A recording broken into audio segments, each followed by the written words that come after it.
우리는 거의 1년간 기독교인으로서 알아야 할 하나님의 역사, 그리고 하나님의 구원, 하나님 주신 믿음, 그리고 예배, 그리고 기도. 그래서 오늘부터는 헌금에 대해서 함께 은혜를 나누려고 합니다. 2003년 5월 역대 당첨금 2위에 해당하는 242억 원, 세금을 제외한 189억 원의 로또 1등 당첨자가 나왔습니다. 이 당첨자는 변변한 직업 없이 교도소를 들락거리다가 당첨된 40대 남성이었고, 그는 당첨되자 22억 원에 달하는 아파트 2채를 마련하게 됩니다. 그러나 그 아파트를 포함한 전 재산을 탕진하는 데는 5년이 걸리지 않았습니다. 그는 전문 지식도 없이 주식을 사들여 큰 손해를 보았고, 이 사업 저 사업 했으나 모두 실패하였고, 결국 인터넷에서 만난 사람들에게 주식 투자로 돈을 벌게 해주겠다고 말하면서 1억 4천만 원을 챙겼고, 그러다 도망다니다 물거품이 되어서 결국 부동산 중개업소 일을 하다가 붙들려서 검거되었습니다. 2014년 3월에도 로또 1등 당첨된 한 남성이 당첨금을 모두 탕진하다가 절도범으로 검거된가 하면, 작년 10월에는 로또에 당첨되어 동생에게 아파트를 사주고 사업을 했는데 사업이 실패되자 다시 그 아파트를 돌려달라고 했다가 결국 동생과 다투어 동생을 살해한 사건도 있었습니다. 어떤 책에 이런 글이 있었습니다. 당신은 보물을 발견한 사실에 기쁨을 느낄 것입니다. 그러나 보물을 발견했다고 해서 그 보물이 자신의 것이 되는 것은 아닙니다. 다른 모든 것을 포기할 때 보물을 자신의 것으로 만들 수 있습니다 라고 하는 내용이었어요. 이 말은 보물은 발견하는 것보다 내 것으로 만드는 것이 더 중요하다, 이런 의미를 가지고 있습니다. 여러분은 어떤 보물을 받았습니까?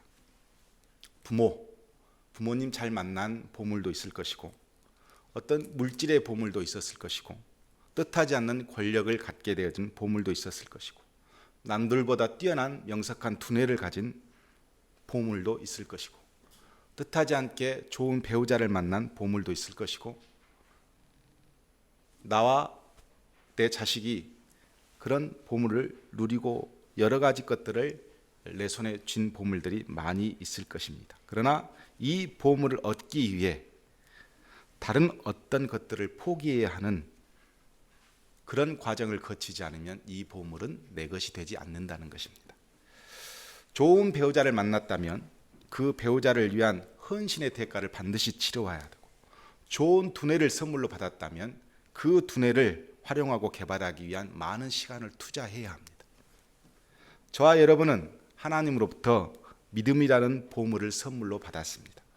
이 믿음을 선물로 받았는데 이 믿음을 지켜 내 것으로 만들기가 쉽지 않습니다. 이 믿음을 지키기 위해서는 세상의 모든 기준을 포기하는 희생이 반드시 필요합니다. 그 희생 위에 오직 하나님의 뜻을 선택했을 때 우리는 내 믿음이 내 보물이 되고 이것이 내 것으로 되어 유지되고 완전해집니다. 즉 세상의 동기들을 포기했을 때 믿음은 나에게 보물이 되는 것입니다. 오늘 하나님의 보물, 즉 선물로 받은 믿음을 내 안에 유지하게 하는 것이 무엇일까 보면 그것은 감사라는 것입니다. 그래서 오늘은 감사를 여러분과 함께 은혜를 나누려고 합니다. 아브라함은 고향 하란에서 태어났습니다. 그리고 갈대아 우르로 이주해서 아버지의 사업을 도와서 살았습니다. 그러다가 어느 날 하나님의 부르심을 받았고 아버지를 따라 다시 갈대아 우르에서 하란으로 이사했습니다. 그곳에서 정착했을 때 하나님은 다시 아브라함을 부르시고, 그리고 본토 친척 아비집을 떠나서 가나안 땅으로 들어가라 라는 명령을 받습니다. 가나안 땅으로 들어와 정착하려고 했지만 지독한 가뭄을 맞이하게 됩니다. 아브라함은 견디기가 어려웠고 하나님 주신 약속의 땅을 뒤로하고 물이 많은 풍부한 땅 애굽으로 이주를 했습니다. 그곳에서 세계 최강의 나라 바로 왕을 만나게 되었고, 그 권력이 너무 두려워서 아내를 바로에게 바치고 그 살 길을 모색했습니다. 그러나 하나님은 아브라함을 바로 왕의 손에서 끄집어내시고 다시 가나안 땅으로 인도하여 주십니다. 다시 약속의 땅으로 들어온 아브라함에게 하나님은 많은 재물을 선물로 주셨습니다.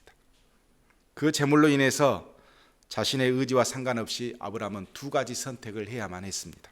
첫 번째 선택은 바로 자신이 친자식처럼 아들이 없어서 조카 롯을 데려왔는데 이 롯의 재산도 많이 늘어났기 때문에 서로 한 집에서 있을 수 없었고, 그래서 조카 롯을 분가시켜 주기로 마음을 먹었습니다.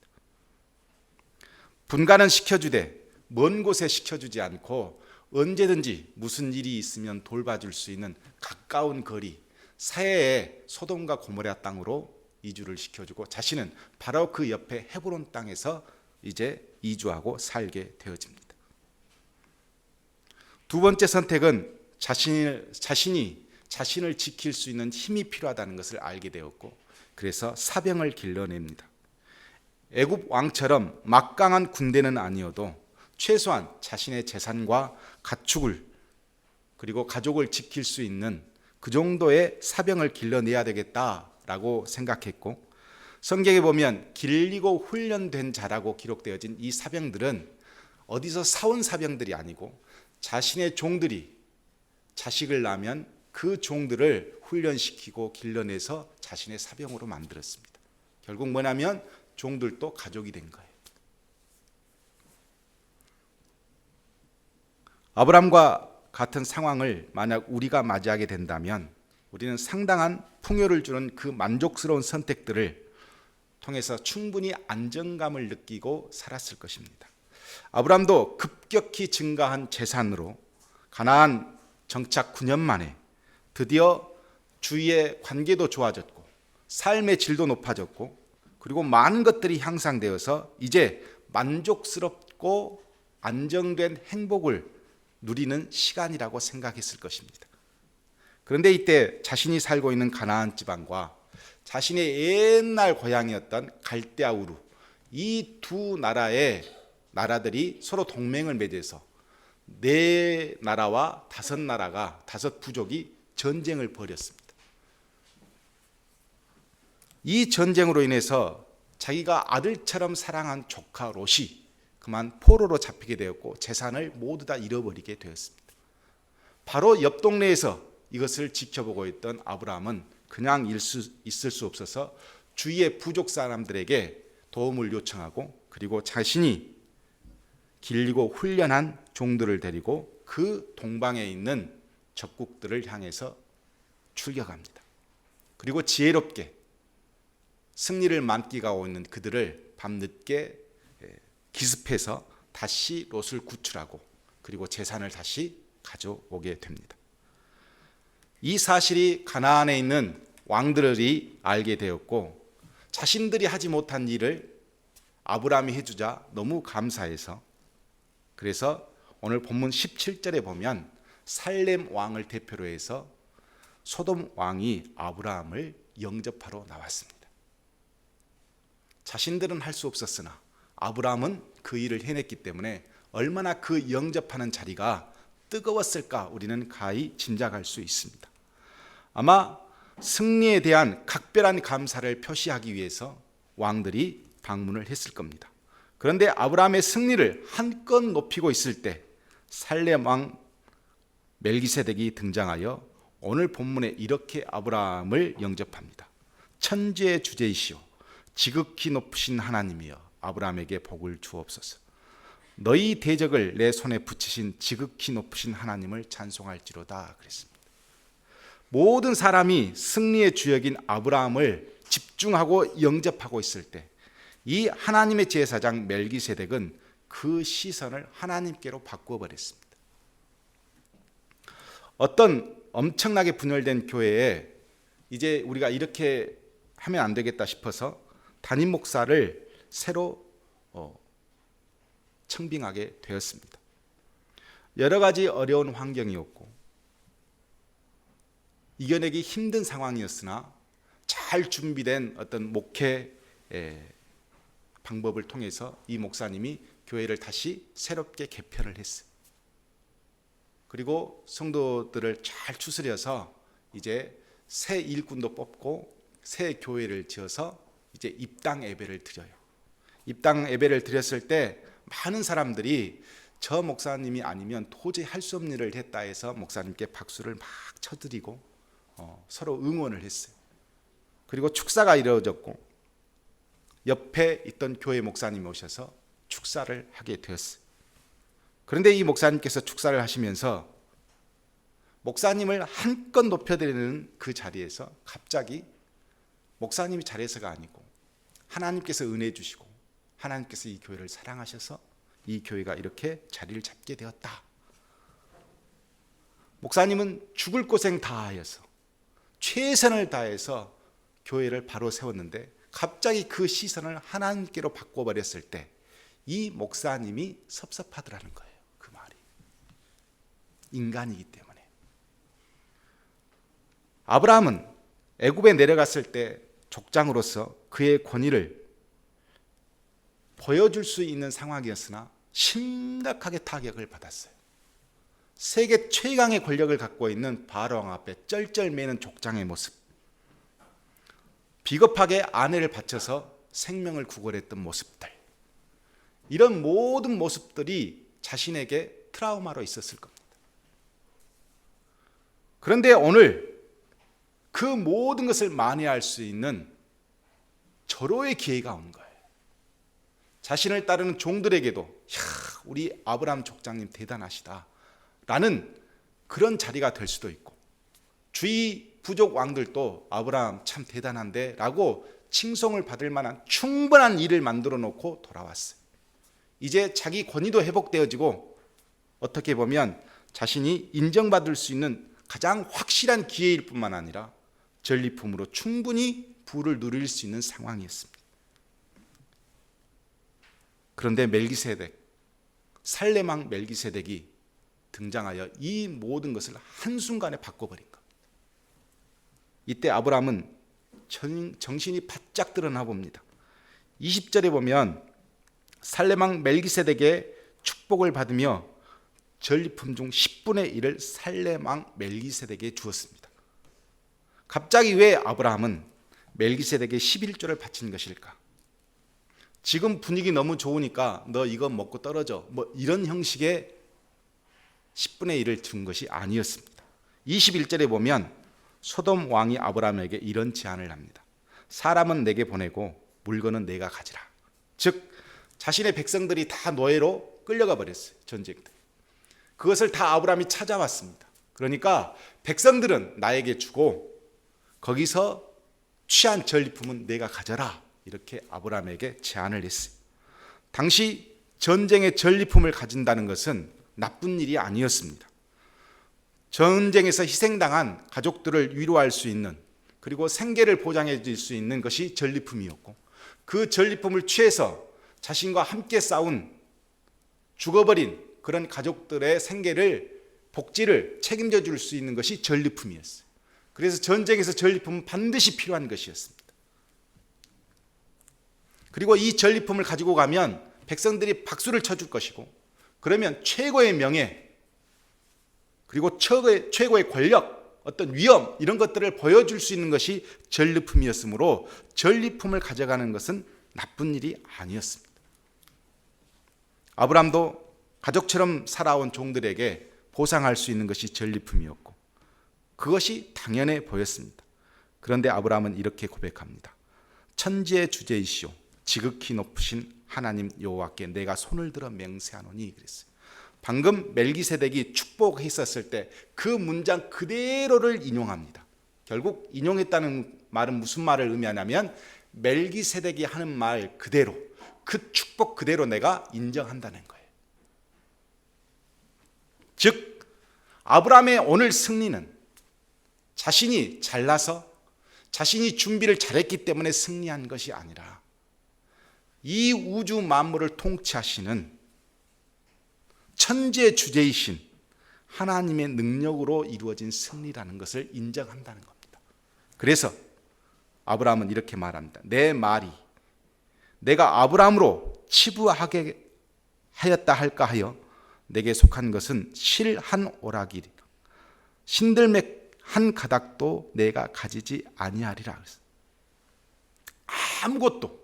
네가 혹시 사람들에게 말하기를 아브라함이 저렇게 부자 된 것은 전쟁 전리품을 많이 가지고 가서 부자 된 거야, 이렇게 말하는 것을 내가 두려워서 하나의 노끈 하나라도, 신을 묶기 위해서 끈 동여매 있는데 그 끈 하나도 내가 가지지 않겠다는 거예요. 그리고 나와 함께한 부족들에게, 전쟁에 참여한 부족들에게는 전리품을 주고 나는 가지지 않겠다. 결국 나는 하나님이 주신 은혜로 번성한 사람이지 전리품을 챙겨서 번성한 사람이라는 오해를 가지지 않겠다라고 거기에서 분명하게 밝히게 됩니다. 세상으로부터 주어진 기회와 소득을 모두 무시하고 오직 자신은 하나님의 주신 것으로 살아왔음을 자랑스럽게 여기겠다는 철저한 신앙 고백이 그 안에 숨겨져 있습니다. 오늘 본문에 등장한 아브라함의 행동을 통해 우리는 두 가지를 분명히 이해하고 넘어가야 됩니다. 먼저는 왜 우리는 감사하며 살아야 하느냐 하는 것입니다. 왜 우리는 굳이 헌금을 하며 살아야 하는가 하는 겁니다. 아브라함 가나안 땅에 정착하여 이렇게 주위 왕들에게까지 영향력을 행사하는 위치에 오르기까지 자신의 능력이 아니었다고 고백하면서 출발합니다. 멜기세덱의 말대로 천지의 주제, 즉 우주 만물의 통신자이신 하나님이 절대적으로 아브라함을 인도하셨고 세우셨기에 내려온 결과라는 것을 인정하는 마음이 있기 때문에 감사를 하는 거예요. 왜 우리가 감사하면서 삽니까? 내 수준의 이상의 것이 나에게 주어졌기 때문에 감사하는 겁니다. 그러나 왜 감사하지 못하냐면 내 수준의 것의 이상이 아니고 당연한 것이 내 손에 쥐어지면 그것은 감사가 안 되는 겁니다. 하나님께서 주신 보물을 자신의 수준의 대가로 여기는 순간 우리는 감사가 안 돼요. 당연히 받은 건데 왜 내가 감사합니까? 그런데 내가 하나님으로부터 받은 이 선물이 도저히 받을 수 있는 수준이 안 되는데 하나님이 주셨기 때문에 그때 우리는 감사하는 거예요. 자, 선물로 주신 이 믿음이 나 같은 사람은 도저히 받을 수 없는 선물인데 하나님이 믿도록 해주셨어. 그래서 감사하는 거예요. 내가 대학에 합격했어요.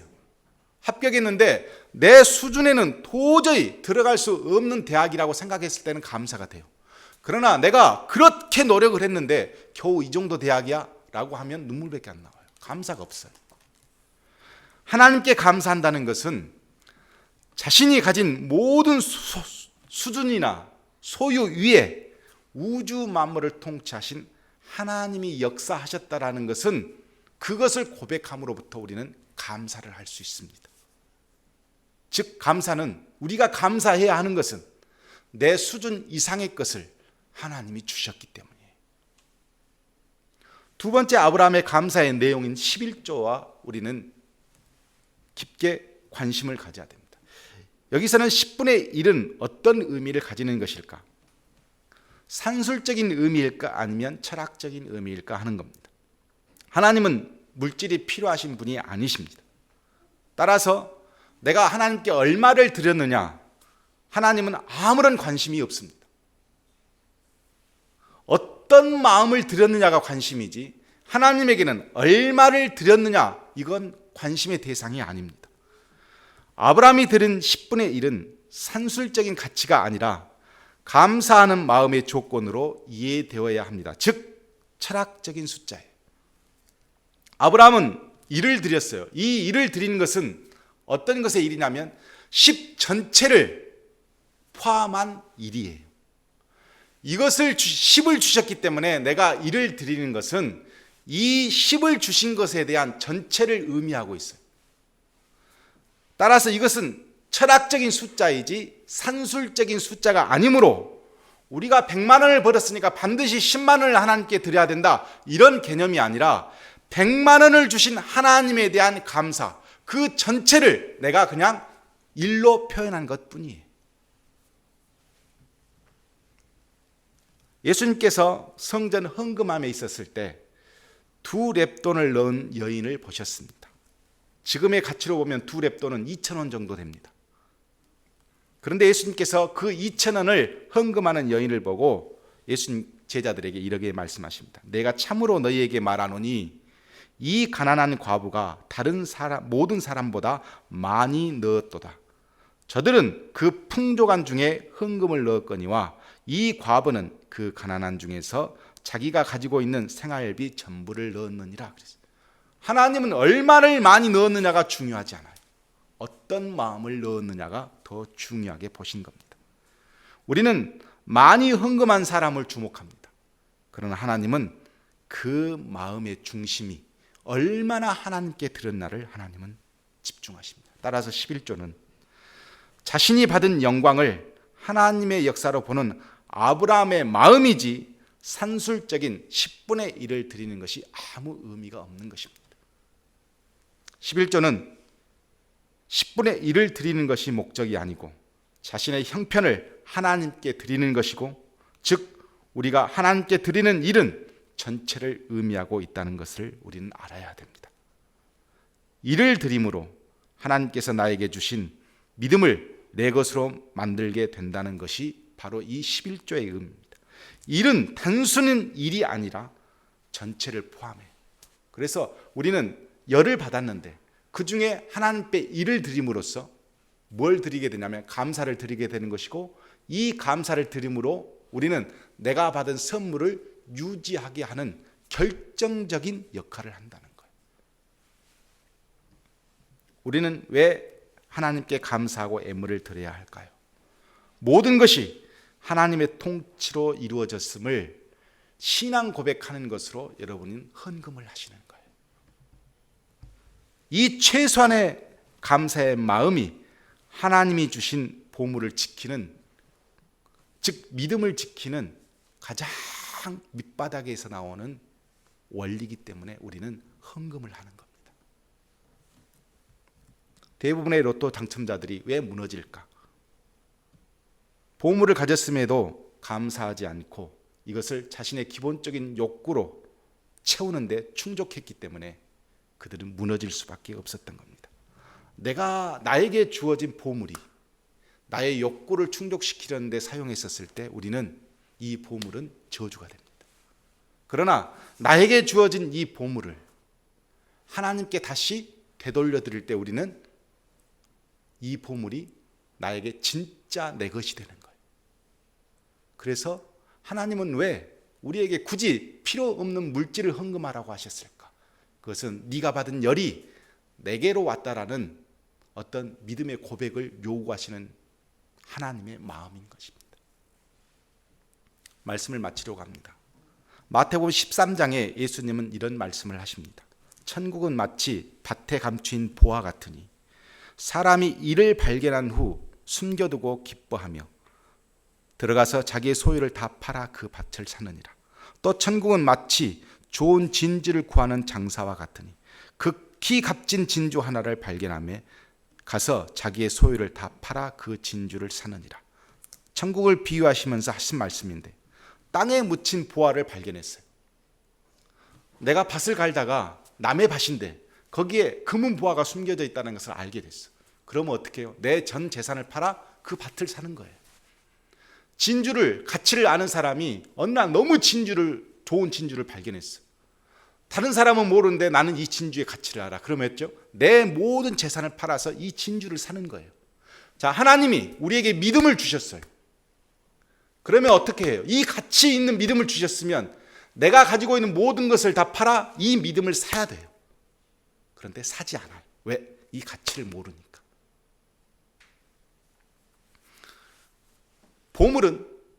보물이 내 것이 되기 위해서는 반드시 희생이 필요해요. 바로 하나님이 주신 이 믿음이 내 보물이 되기 위해서는 희생이 필요한데, 그게 희생이 뭐냐면 감사예요. 내 소유의 일부를 하나님께 드림으로 감사를 표함으로써 우리는 이 보물을 지켜내는 겁니다. 그래서 예수님께서 더 중요한 진리를 우리에게 말씀해 주셨습니다. 보물을 내 것으로 만드는 방법을 마태복음 6장에서 이렇게 말씀하십니다. 너희를 위하여 보물을 땅에 쌓아두지 말라. 거기는 좀과 동록이 해하며 도둑이 구멍을 뚫고 도둑질하느니라. 오직 너희를 위하여 보물을 하늘에 쌓아두라. 거기는 좀이나 동록이 해하지 못하며 도둑이 구멍을 뚫지도 못하고 도적질도 하지 못하느니라. 내 보물이 있는 곳에 내 마음이 있느니라. 사람들은 보물을 자신의 수중에 가까이 두어야 마음의 안정이 되고 행복을 유지합니다. 그러나 그것은 그렇지 않다는 겁니다. 보물을 내가 가지고 있는 것보다 하늘에 쌓아두는 것이 더 안전하고 평안하다는 겁니다. 성경은 보물을 하늘에 쌓으라고 합니다. 보물을 하늘에 쌓을 때 가치 있고 완전한 내 것이 될 수 있다는 겁니다. 그 보물을 하늘에 쌓는 방법이 뭐냐면 감사예요. 감사. 꼭 물질의 감사가 아니어도 내 마음의 희생을 드려 하나님께 감사하면 나에게 받은 이 믿음이 내게 유지되고 그것을 통해서 나는 평안을 유지하고 기쁨을 유지하고 행복하게 살아가는 겁니다.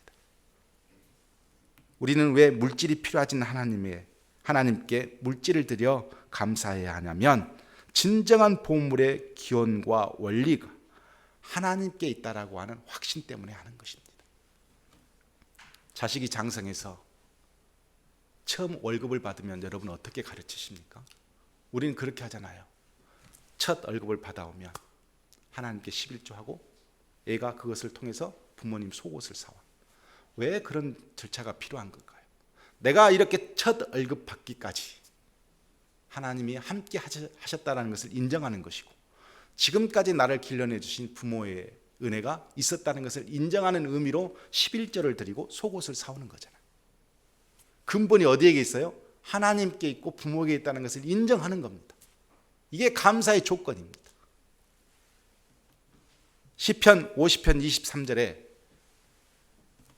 이렇게 말씀하고 있습니다. 감사로 제사를 드리는 자가 나를 영화롭게 하나니 그의 행위를 옳게 하는 자에게 내가 하나님의 구원을 보이리라.